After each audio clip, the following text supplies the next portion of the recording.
वर्तमान समय में देश में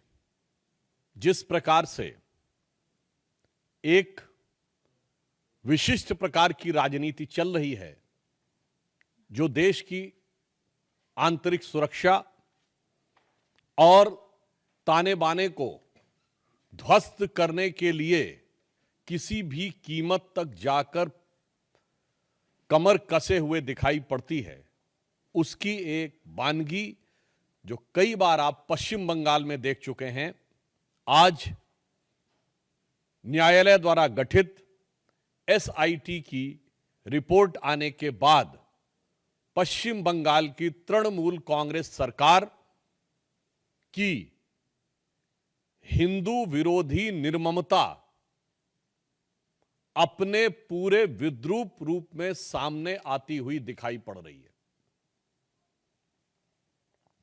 इस एसआईटी का गठन न्यायालय के आदेश पर हुआ था, जिसमें 3 लोग सदस्य थे। एक registrar law national human right commission के थे और 2 सदस्य पश्चिम बंगाल की न्यायिक सेवा के थे, अर्थात एक मानवाधिकार आयोग से सदस्य थे और 2 पश्चिम बंगाल की न्यायिक सेवा वेस्ट बंगाल लीगल सर्विसेज थे। और उन्होंने 11 अप्रैल 2025 फ्राइडे यानी 11 अप्रैल जुमे के दिन 2 बजे से लेकर 4 बजे के बीच में जो घटनाएं हुई हैं, उनके बारे में जो अपना ऑब्जर्वेशन दिया है, उससे तृणमूल कांग्रेस, इंडी गठबंधन और ये सेक्युलरिज्म के सो कॉल्ड सेल्फ चैंपियंस का नकाब पूरी तरीके से उतर गया है। पहली बात, बहुत आश्चर्य और दुख की बात है कि जो लोग ये कहते थे कि पाकिस्तान से युद्ध करने की क्या जरूरत है, सिर्फ आतंकियों के ऊपर कार्रवाई हो, जबकि हमारी सरकार ने आतंकियों पर ही कार्रवाई की, उनमें से एक ने भी नहीं बोला कि पश्चिम बंगाल के मुर्शिदाबाद में किसी भी विषय को लेकर आपको आपत्ति है तो हिंदुओं के ऊपर हिंसा करने की क्या जरूरत है।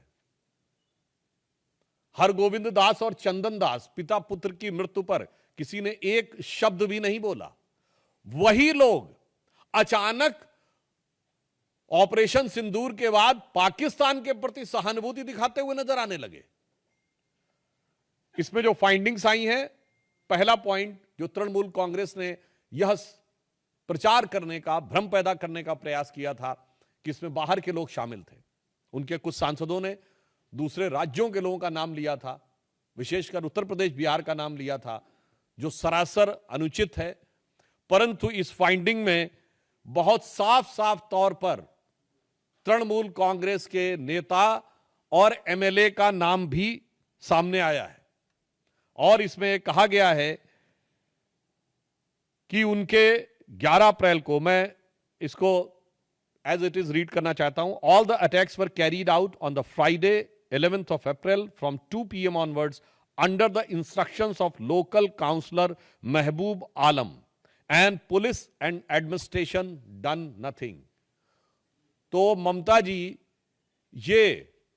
तो आपकी पार्टी के बहुत महबूब नजर आ रहे हैं, आपकी पार्टी के बड़े प्रिय नजर आ रहे हैं। ये बात अब फाइंडिंग्स में बिल्कुल साफ हो गई। दूसरा विषय यह आया कि एक कुल मिलाकर इसमें बताया गया कि total of 113 houses were damaged and they even fled to Malda. जो ये कहने का प्रयास किया गया था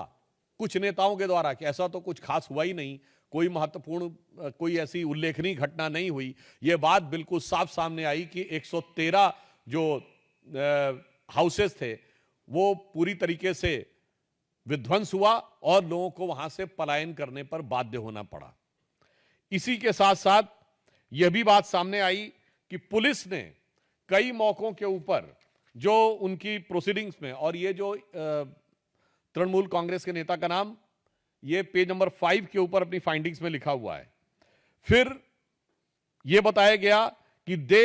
want a permanent BSF camp and central armed police for their own protection. यानी पहले तो लोगों के घर विध्वंस हुए, फिर लोगों को पलायन पे बाध्य होना